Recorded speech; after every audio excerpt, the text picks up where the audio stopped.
Shriram Jai Ram Jai Jai Ram Om Shriram Jai Ram Jai Jai Ram Om Shriram Jai Ram Jai Jai Ram Om Shriram Jai Ram Jai Jai Ram Om Shriram Jai Ram Jai Jai Ram Om Shriram Jai Ram Jai Jai Ram Shri Ram Jai Ram Jai Jai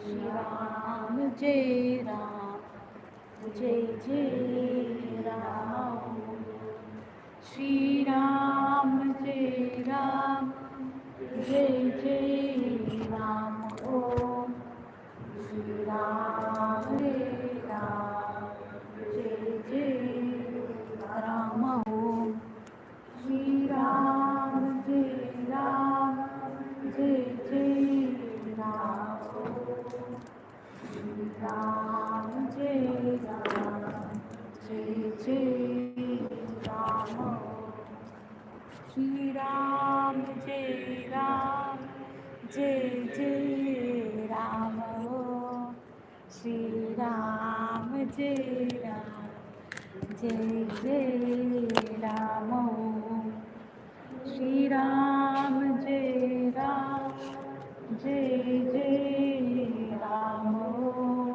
Shri Ram Jai Ram Jai Jai Ram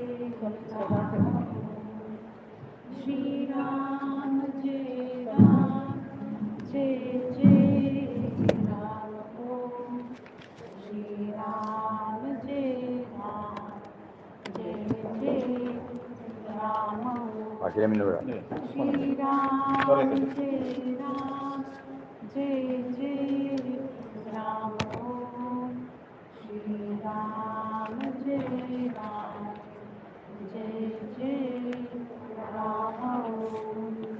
Shri Ram Jai Ram Jai Jai Ram Shri Ram Jai Ram Jai Jai Ram Shri Ram Jai Ram Jai Jai Ram Shri Ram Jai Ram Jai Jai Ram Shri Ram Jai Ram Jai Jai Ram Shri Ram Jai Ram Jai Jai Ram Shri Ram Jai Ram Jai Jai Ram Shri Ram Jai Ram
Shri Ram Jai Ram Jai Jai Ram Om. Ram Jai Ram,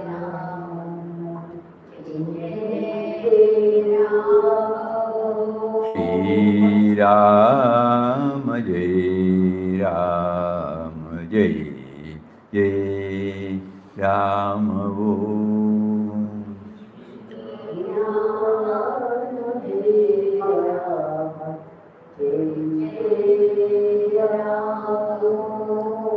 Shri Ram Jai Ram Jai Jai Ram Om Shri Ram Jai Ram Jai Jai Ram. Hari Om to everybody.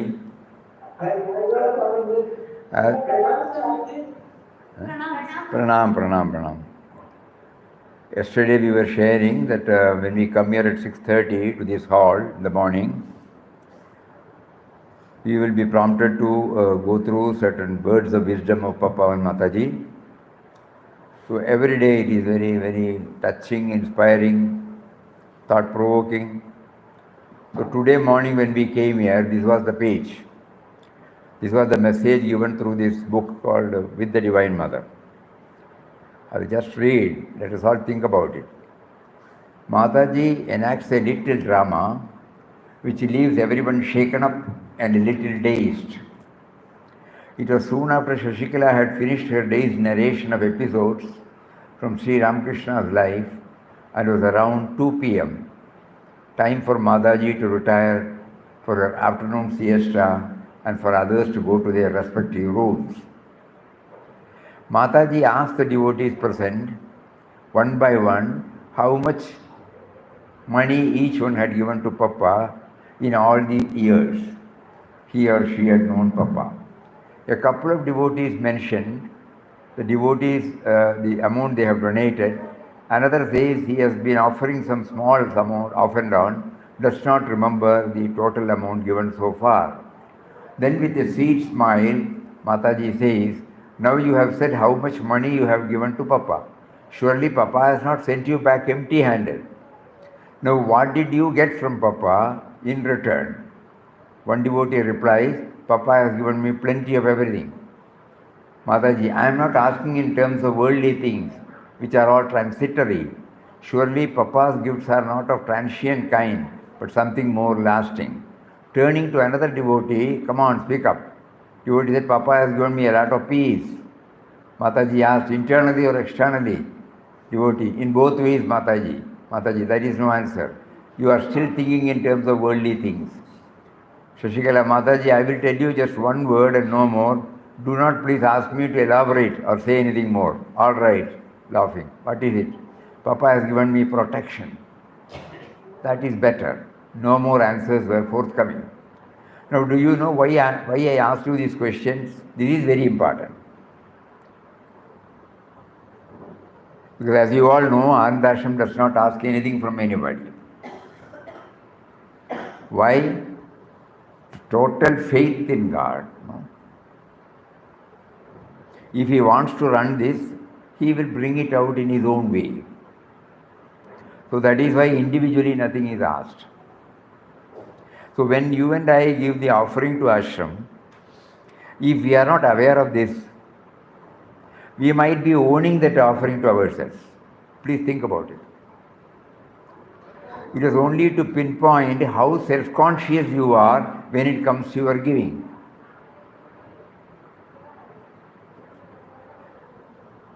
So, giving something to Papa. Here again we have to do a lot of thinking, you know. When we came to this world, we did not bring anything. Whatever is needed for our basic existence, like air, etc., that has been provided by the same power who gave us this very birth through Mother Nature.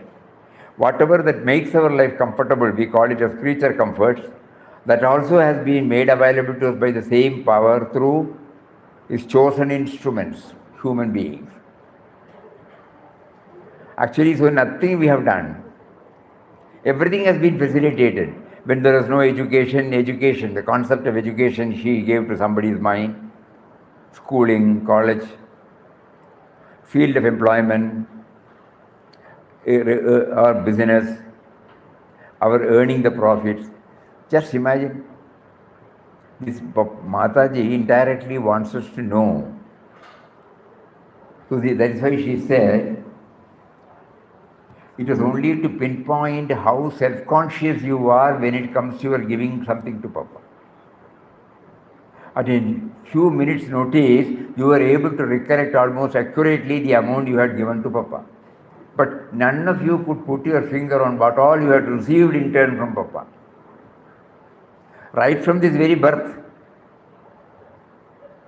right from the air we breathe, the water we drink, the earth on which we stand, the space in which we move about, the temperature that keeps us alive, sun, rains, metals, minerals, gases, vegetables, pulses, fruits, we have not done anything. Mataji indirectly wants us to become aware of this, bounteous gifts. When there is no specs in the world, when there is no dress in the world, when there is no mic in the world, when there is no electricity in the world, like that, whatever we use, we have not done anything. The same power gave prompting in the minds of selected instruments, bring out one by one discovery, invention, innovation. It is still going on. When she says, what all Papa has, Papa means what? That power. The starting point. Do you think that Papa, who looks after the whole universe, cannot look after this ashram also? Just because it pleases him to accept your small offerings and put them to use here, you swell with pride and feel in your heart of hearts how generous you are to Papa. When such a volume of pride fills up in your heart, where is there room for any love, genuine love for Papa in your heart? What eternal wealth you have got from Papa in exchange of your transient stuff. Yet not one amongst you can come out and proclaim what Papa has given to you. How can you, unless Papa who is within you puts the words into your mouth? Very, very, very important for seekers or sadhakas like us. What is it that has not been given by him through his creation? He has not given anything directly, but he has been giving only through his creation. So whatever I have. So when he gives us an opportunity to share what he has given to him back, what should be our attitude? This is for our food for thought. And then, yesterday I had asked you all how much you had given to Papa and what you had received from him in return. Of course, I had set out the question paper, but all of you failed in your answer papers. Not one passed the test. Later on reflection, I thought you could have answered my question in 3 possible ways. Since we did not answer, Mataji himself gives the answer. This is also worth pondering,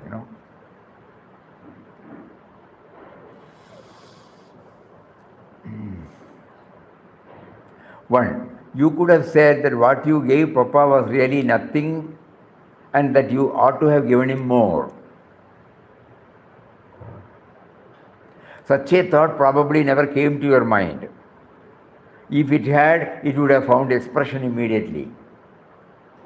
Because of me and mine, Secondly, you could have compared what you have given to Papa to what you are spending on your domestic budget, which you consider as your own.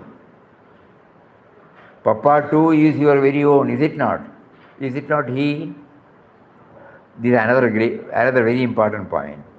That means when we say Papa or God, it is separate. So as spiritual aspirants, at least we should start now intellectually accepting that right from my birth, you have been giving everything to me. You also gave me a family. You also gave me a field of employment. You also made me to feel that I am earning.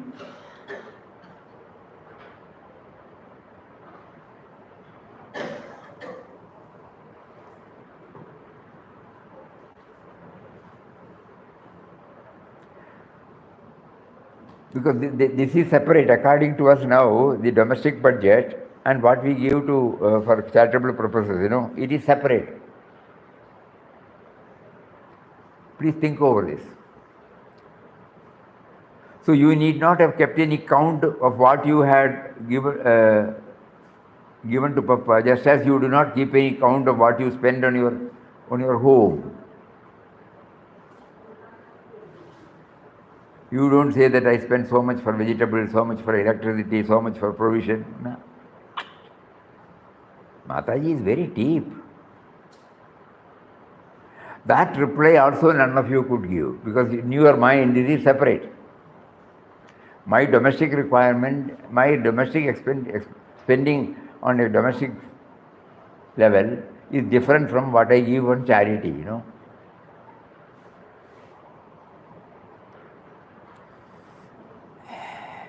The third reply you could have given was, you gave Papa what he prompted you to give him.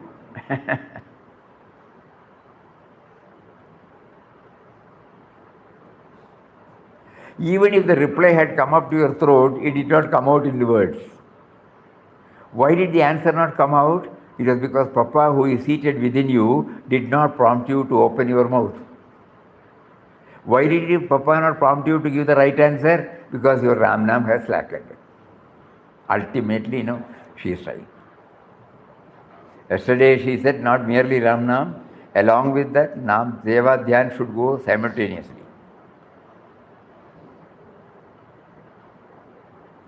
So if your Ram Nam was intense, Papa, who is within you, would have put the right words into your mouth and you would have passed.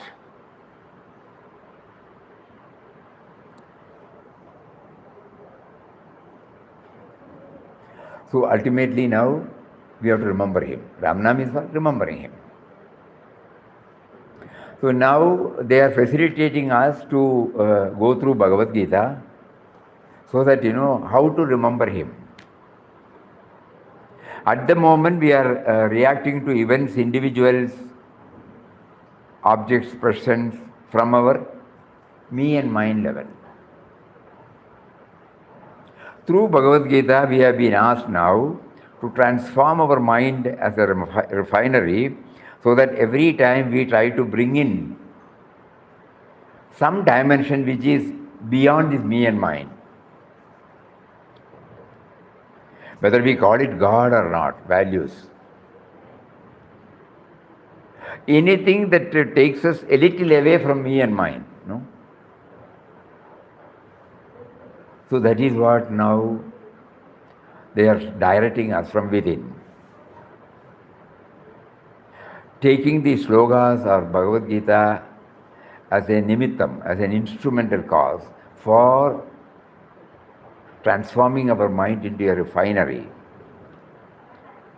It's the toughest job, uphill task, because every time we want to do that, the me and mind will pull us down. So we have to keep on pondering, reflecting, contemplating, meditating.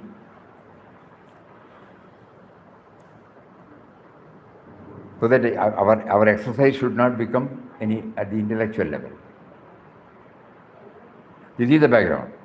Ultimately, we want to remember him so that we become, at least we know that, or we have been assured by masters that we will become aware that behind our every thought, every word and every deed, it is he and who alone is there, who is facilitating everything to happen, who gave us the very birth as a human being, who has been the great provider, providing everything to us. So for this remembrance, This in-depth study of Bhagavad Gita is not different from that. It is a complement. It is complementary, or what you call it. It enables us, strengthens. That background should be there. This is not separate.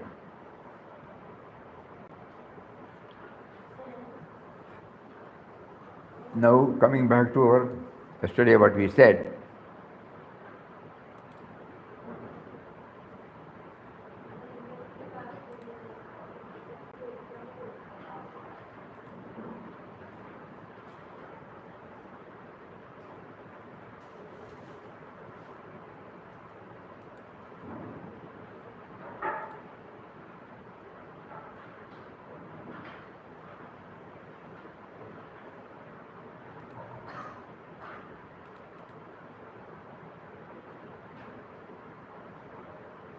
Again, for the sake of newcomers, we are going from the start.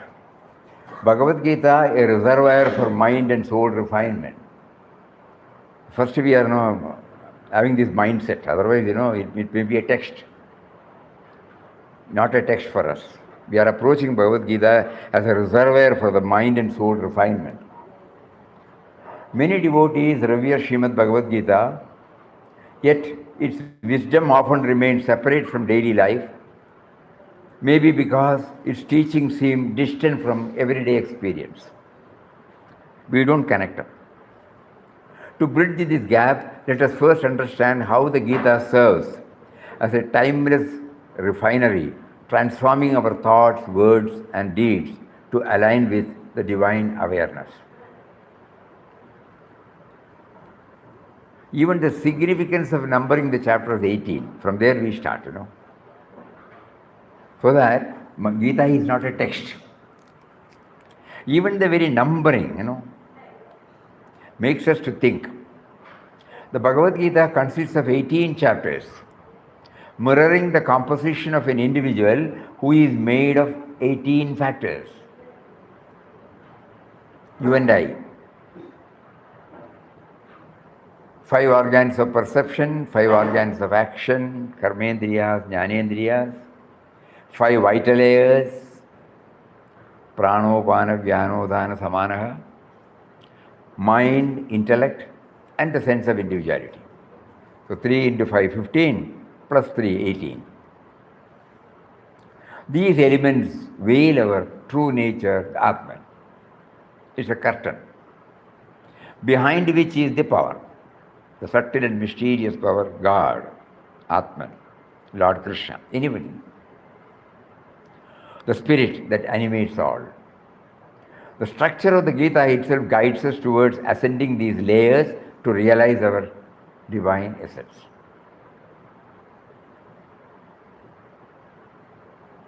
So these 18 factors halt us, in realizing His presence. We get stuck.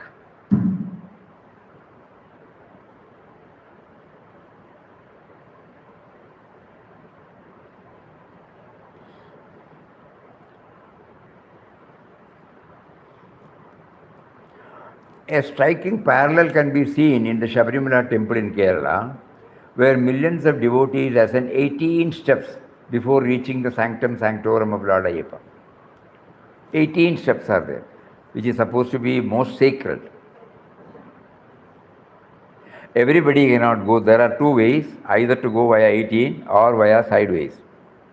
Those who have observed the 41 days Vrata and those who carry the offering for the Lord, they only are entitled to go. Not that, it is mandatory.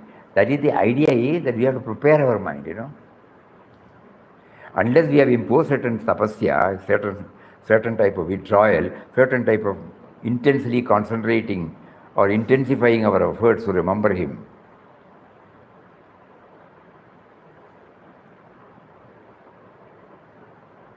That yuktahara viharasya comes there during the, nowadays we don't know. Previously 41 days means 41 days. Everybody will be strict vegetarian, teetotaler, brahmacharis. As far as possible they wear only black dress, they don't wear chappal. Morning, immediately after getting up, they go to the nearest river, have a dip in the cold water, and then come back to they don't stay at home. They will all be staying in a common place. Then afterward, they go and stand before the nearby temple, where they repeat the Nama of Lord Ayyappa, various attributes. Not simply, various attributes, morning and evening. And then they go for work. Same disciplines they impose on themselves. Like that for 41 days. And there will be a guru who prepares them to prepare the, the offering. It will be two bundles. It will be put here, one bundle this side, one bundle that side. Balancing. Each one has got its own symbolic significance. So after covering the 18 steps, immediately the Sanctum Sanctorum is there.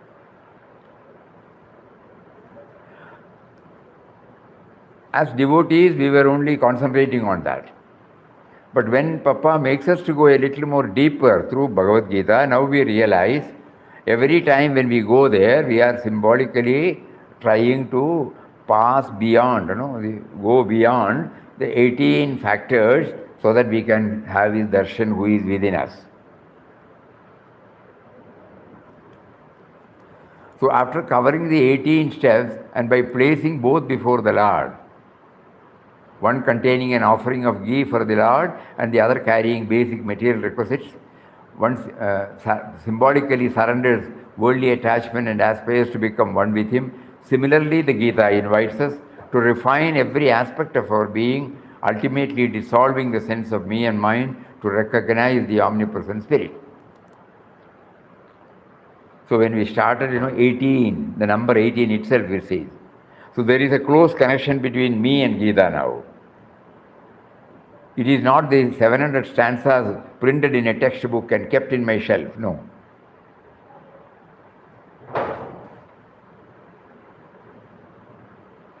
Viewed as a timeless refinery, the Bhagavad Gita purifies thoughts and actions while deepening our awareness of the Creator.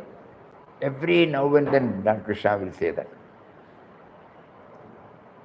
Each chapter presents an opportunity for inner transformation, guiding the seeker towards clarity, devotion, selfless action.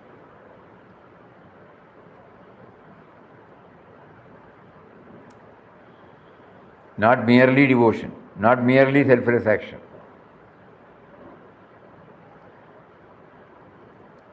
To make this journey relatable, each chapter is explored through a selected shloka paired with a metaphor drawn from Mother Nature and daily life to illuminate the theme. So now they have prompted us to do that. Because somewhere we have to make a beginning. 700 shlokas out of question. So when mindset has been made clear, now we try to approach you can call it as an 18-roomed mansion. From each room we pick one. From each chapter we pick one. Experiment.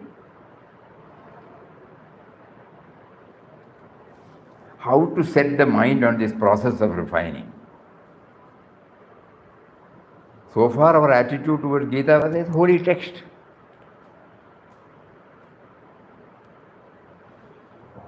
Now we are trying to understand it has got everything to do with our life. So with that bhavana, we at the same time, none of us are full-timers, none of us have got the time to do that. We are preoccupied with so many other things. So as a beginner, we try to select, choose, identify one shloka from each chapter, so that we evolve a methodology how to move closely with the theme of remembering Him.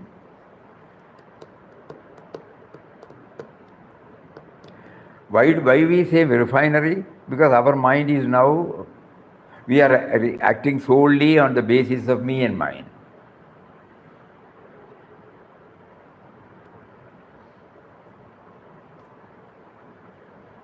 So when we try to understand there is a higher principle than this me and mine,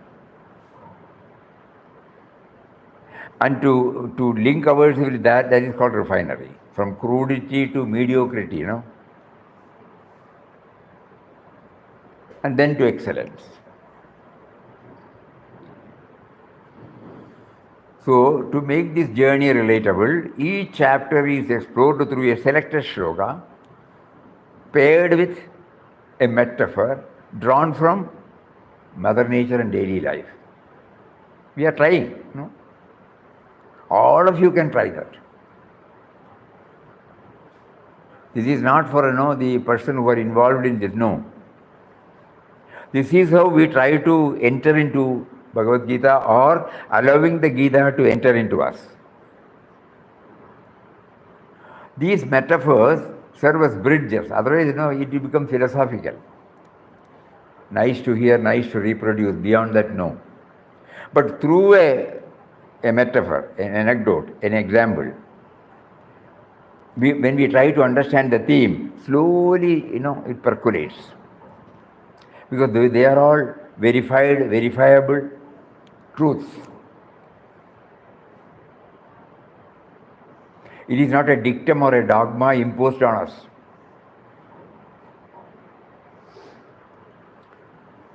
And in this connection, we also remember Bilal Papa's words.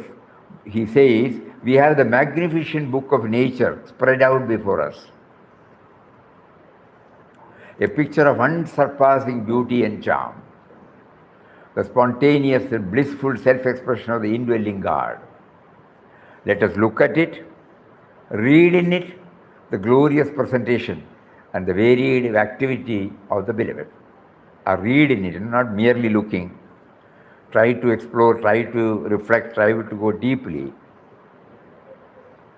This is the process of converting our mind into a refinery. Look on the infinite play of the infinite one, and by deep absorption in the beloved, that is universal being, enjoy immortal joy. This is the goal, all else is ephemeral, not worth striving for.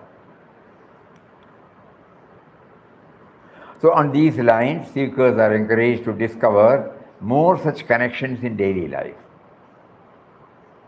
allowing the Gita to guide as a living guide.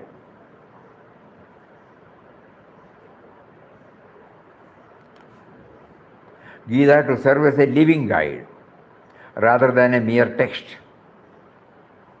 When its wisdom is applied as a continuous process of refinement, life itself becomes an offering, leading to the awareness of the spirit behind all thoughts, words and deeds. Even these words are coming because he is there, Not that we are postponing to another, now and here. All of us feel we are sitting here, we are listening, we are seeing, we are thinking. All these are possible because he is there in us in the form of life force. He is there in the form of consciousness or awareness. He is there in the form of intelligence, leading to the awareness of the spirit behind all thoughts, words and deeds. So again, chapter number 1. So we have taken 21 and 22, both put together. Senayor upayor madhye ratham stapaya me achyuta.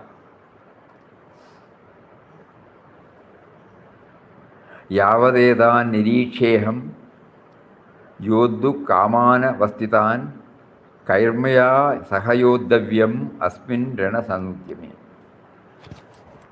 In the midst of two armies, place my charity so that I may behold those who stand here, desirous to fight. And on the eve of battle, let me know with whom all must I fight.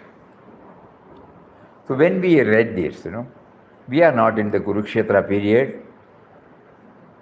When we know that Kurukshetra is going on in our mind, In the introductory portion, it has been clearly brought out.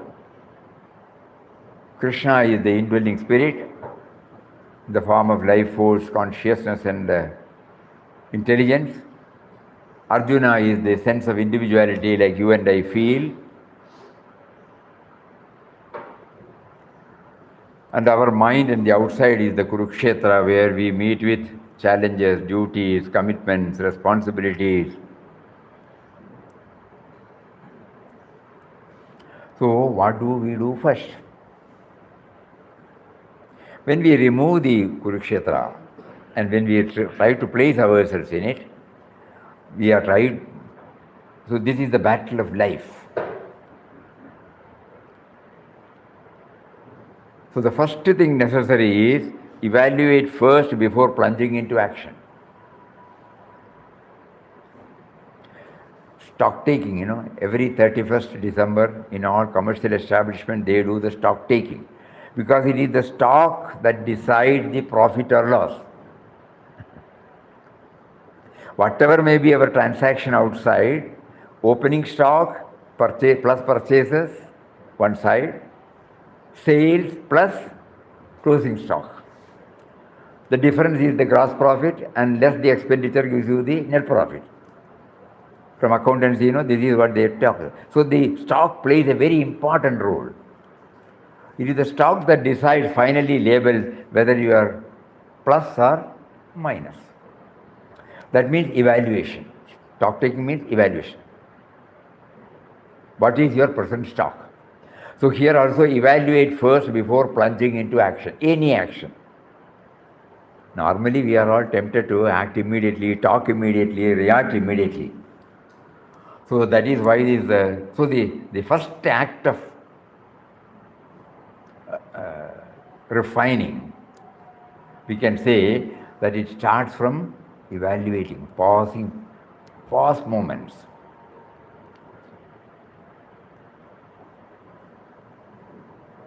Please think about it.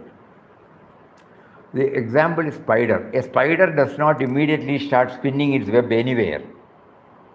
It first evaluates the surroundings, checking for a suitable structure to anchor the web, ensuring there is enough prey in this area. Only after this careful assessment does it begin weaving. If the spider spun its web without evaluation, it might collapse or fail to catch food. Likewise, before taking action, Arjuna carefully assessed the battlefield, observing the positions of various warriors. This teaches us the importance of evaluating a situation thoroughly before committing to any action. By identifying potential challenges and formulating an appropriate strategy, we equip ourselves to handle everything skillfully, effectively. The first act of refining. Evaluate, take stock. What are my plus and minus points? Example from daily life. Before crossing a busy street, a wise pedestrian first looks both ways to evaluate traffic. If they blindly step onto the road without checking, they risk danger. But by observing, analyzing, and then moving at the right time, they ensure a safe passage. Likewise, before taking any action, be it in a career, relationships, or decisions, evaluating first helps avoid unnecessary conflicts and failures. So we have just entered into chapter number 1. We identified one sloga and relate it to our day-to-day common run of life. Evaluate, assess.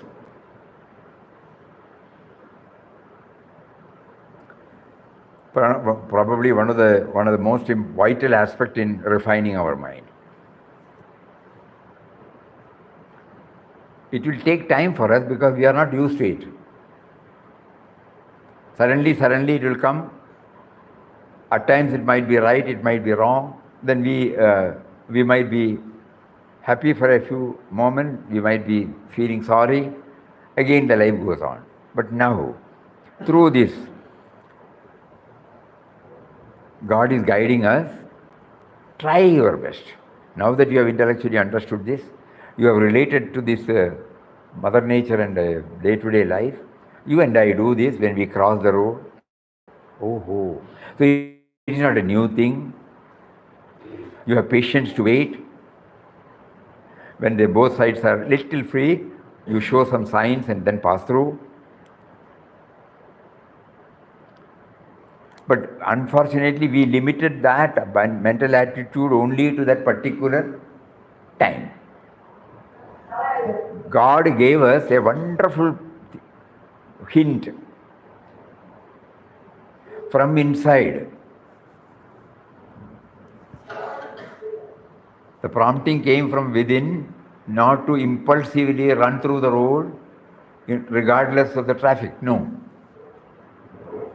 Without any study of Veda, Bhagavad Gita or anything, we were prompted. But since we did not know that it is He who has prompted, we limited that particular act to that particular incident.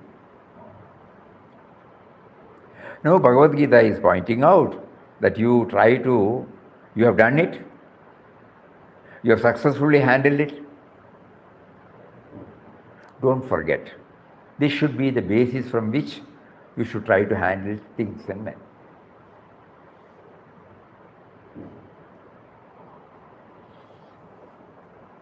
So the first and foremost point,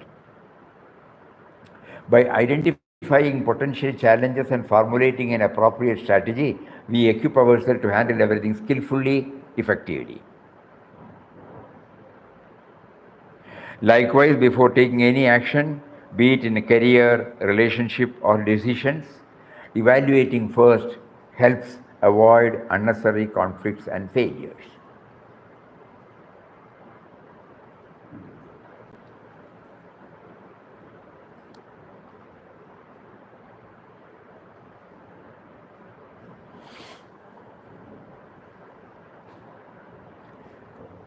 Might have heard, for the sake of newcomers, one more example directly experienced by us comes before our mind.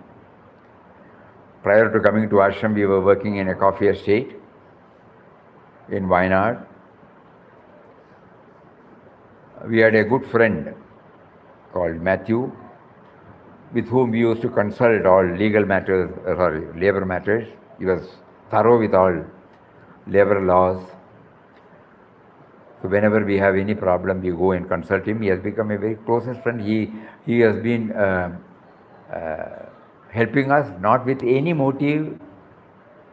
We don't give him anything, just for the sake of pure friendship. So one day when we were passing through the town, he was coming with, normally, the moment we see each other, full of joy, full of smile. On that day, he was in a different mood. We stopped our vehicle and asked. He said, the boss is named as Shanti Varman. He has become little, he has got headweight. I said, no. Do you think I will tell you a lie? What happened? You tell me. The other day he was going in the jeep. I wished him. He did not respond. He was intensely looking at me. I again showed. He did not. Okay. Everybody falls into this. I thought he will not fall into this. I said, no, it can't be. Do you think I will tell a lie? No, I know that you won't tell a lie. So immediately changed the vehicle, went back to the estate. He was there. I told him, if somebody wishes you, what is it that we have to respond? You did not do that. And somebody got highly offended. Who? Such and such a person. Immediately, he said, we will go now. The refinement, just imagine. No, it is here. See, here also it is. No.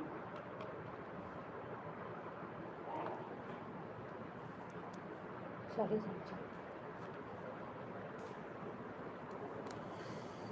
So, Immediately both of us went there. By the time he has reached his home, he was working in a tea estate, big tea estate.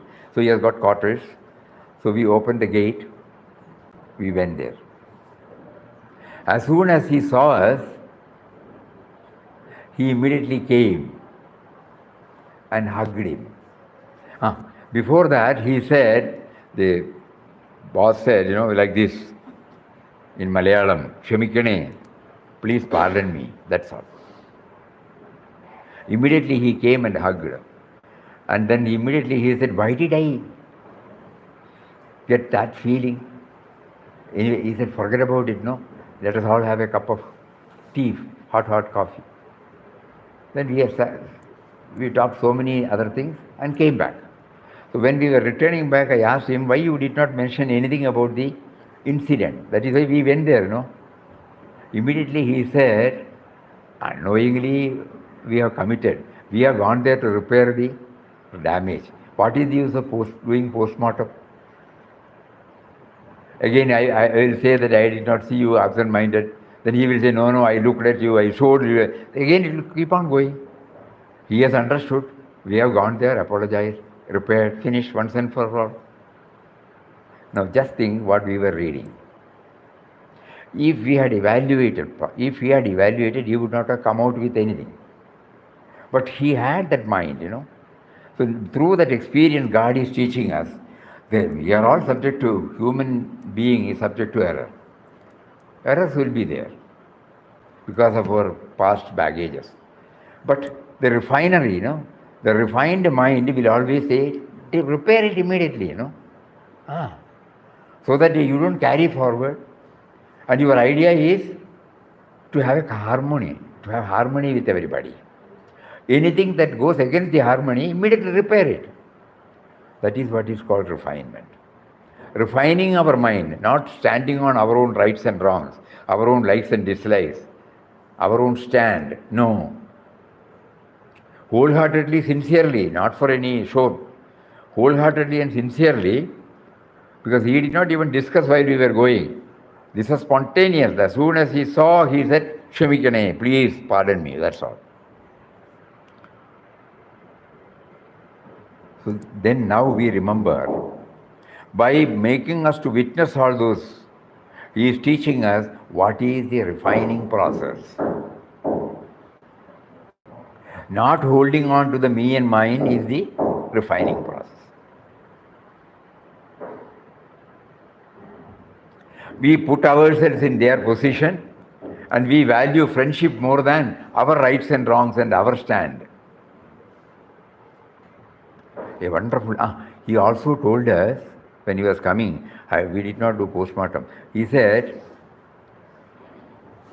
friendship is it is more important than your rights and wrongs. Fraternity. What a broad heart. A thing that would have separated two families, but it got strengthened, concretized, stabilized throughout because of the refinement that took place in him.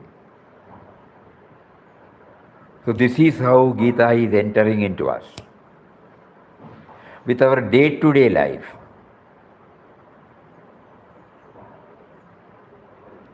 we assess the situation, we try to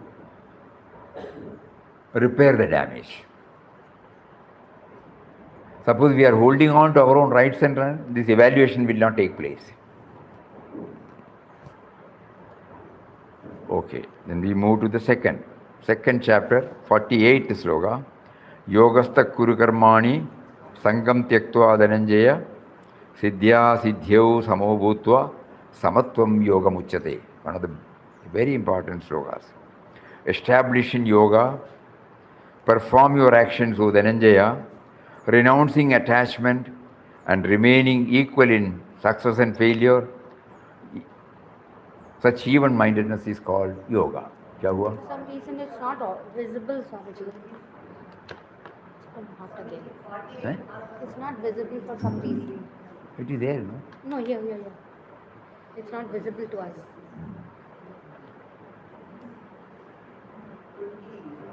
Now it's coming. Somebody is not shared also. I shared, but in this Garuda.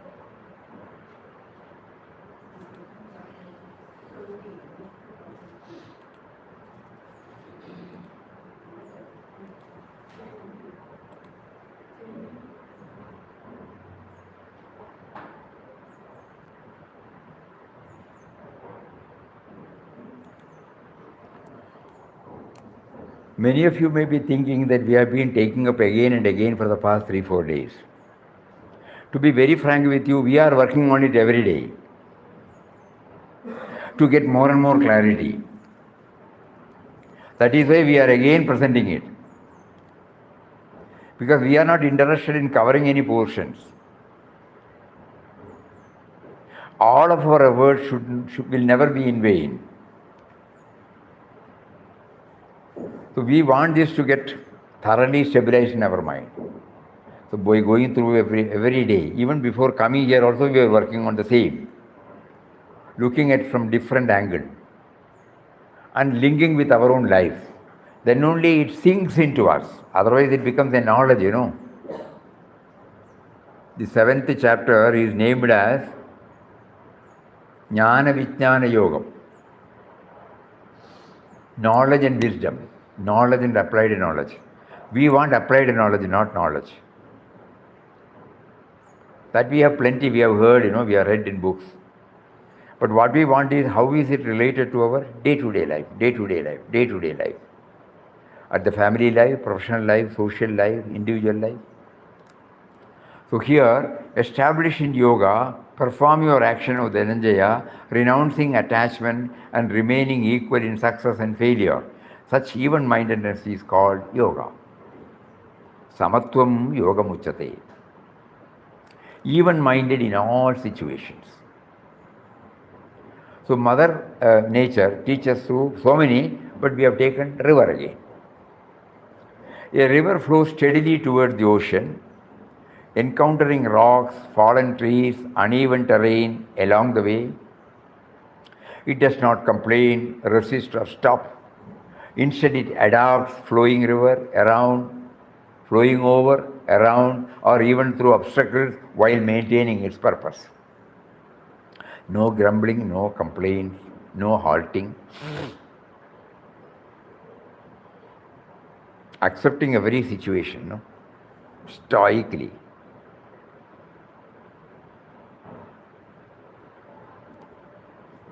This reflects the even-mindedness, samatvam as taught in the Bhagavad Gita. Remaining steady amid success and failure, pleasure and pain, praise and blame. Like the river, we refine our thoughts and actions by not getting stuck in reactions, but by moving forward with inner stability.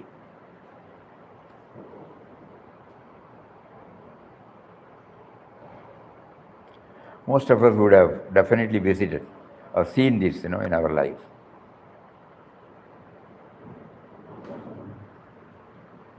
Example from daily life. Tulsi Ram, a lad of 14 years, was an upcoming tennis player, and in one of the matches organized by the AITA, All India Tennis Association, the opponent gave him a stiff fight, neck to neck. This happened in Coimbatore. Tulsi Ram is the son of a devotee. He himself came and told us. Tulsi Ram won the match. The whole stadium was full. Audience gave him a standing ovation. His mother was also there. All the time Tulsi Ram was equipoised, did not get exhilarated.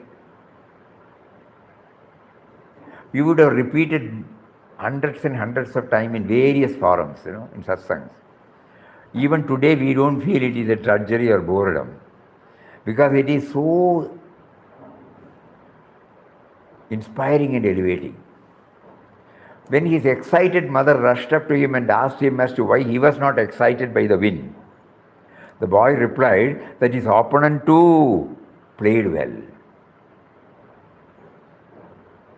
And he did not want to hurt the feelings of his opponent anymore after the defeat. After all, in a match only one can win. This time he won, that's all. A 14-year-old, what an amount of samatvam one should have, just imagine. But it is possible, It is not a theory. It is something practical.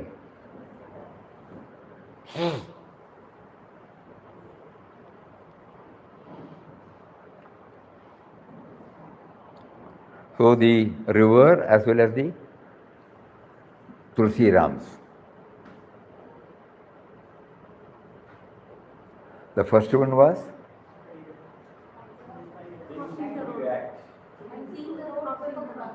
passing the road and spider. Spider will change. Something which we can easily understand.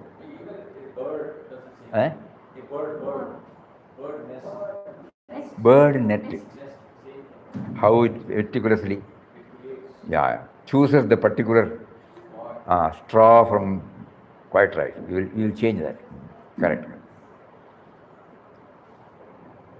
Correct. It doesn't take anything from anything. It chooses, assesses. So a bird knitting its nest,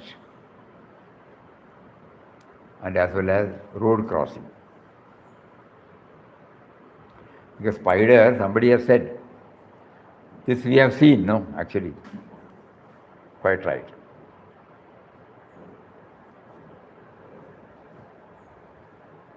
Spider, you always are reminded of try and try again. Nobody keeps trying and trying. That's where perseverance, steadfastness, that's where goal to be scaled, everything is there. And from far off place they bring one.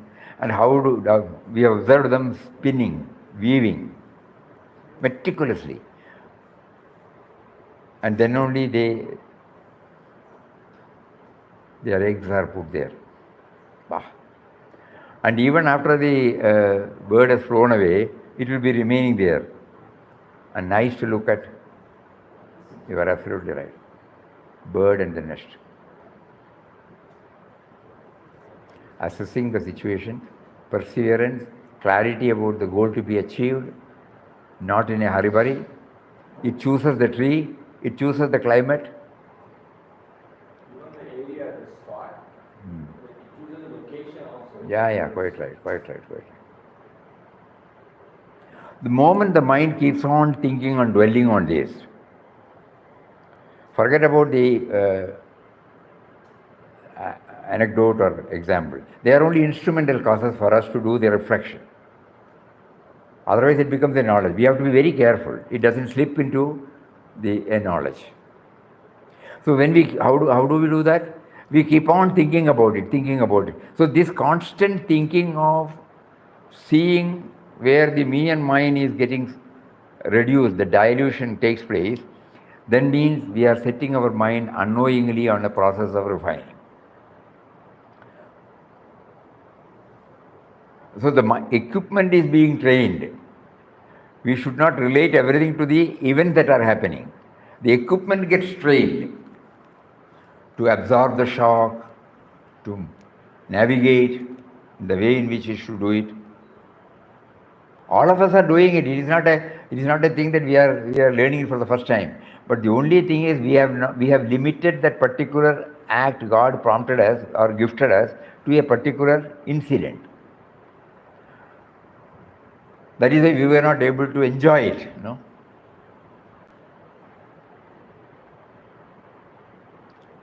Think over that. So the process of refining means not merely go through this, constant hammering on these and trying to get as many as possible. So that means the mind is dwelling on that, that is important. So the mind is, instead of thinking about anything else, it is thinking about the positive aspects. And when we keep on bringing these positive aspects in our mind, what is done by others beautifully, dexterously, efficiently, effectively, it is all positive. So that the mind becomes positive. Such a mind becomes a refined mind. So we should not lose sight of this. Otherwise, we may be mugging up or reproducing, slip into the usual way of learning. No. This is not what this is purely a sadhana. We are trying to practice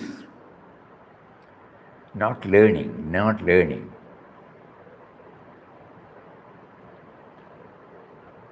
I think after this only we are trying to understand Papa's that beautiful quotation, the simple quotation. The world we live in is a school in which observation and experience offer us immense possibilities for self-improvement. That is called refining, self-improvement. Nay, the world itself is Guru or God. Please think about it. The world we live in is a school in which observation and experience offer us immense possibilities for self-improvement. Nay, the world itself is Guru or God. So far we have been repeating it. Hazy ideas are there. But now it is becoming more and more clearer and clearer. Not because we are learning something new, what we have already seen, but we have not connected it up with the process of refining. So let us now consciously, knowingly stitch all these things with this effort. Then probably it might be instrumental in making our mind positive, creative, productive, and loving. More of it tomorrow. Hari Om. Om Shri Ram. Jai Ram. Jai Jai Ram. Om Shri Ram. Jai Ram. Jai Jai Ram. Om.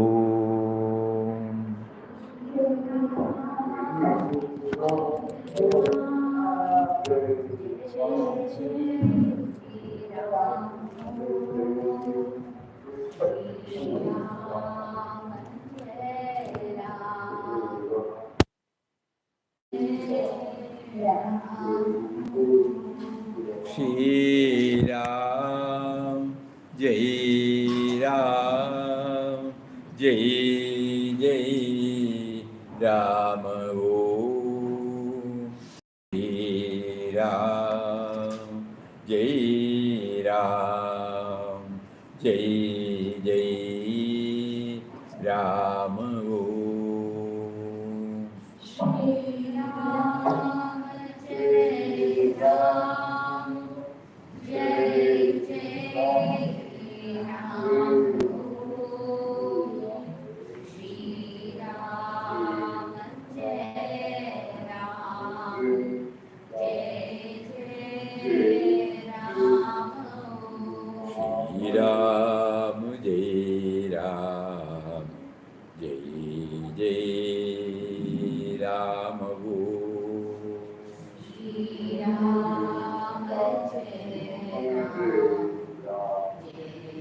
Ram, Jai Ram, Jai Jai Ram. Shri Ram, Jai Ram, Jai Jai Ram.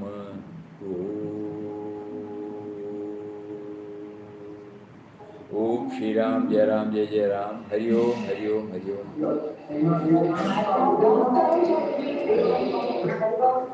Hari Om, Hari Om. Hari Om, Hari Om, Hari Om. Pranam Swamiji. Pranam, Pranam. Namaskar, Namaskar, Namaskar. Hari Om, Hari Om, Hari Om.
Will you come down to the office?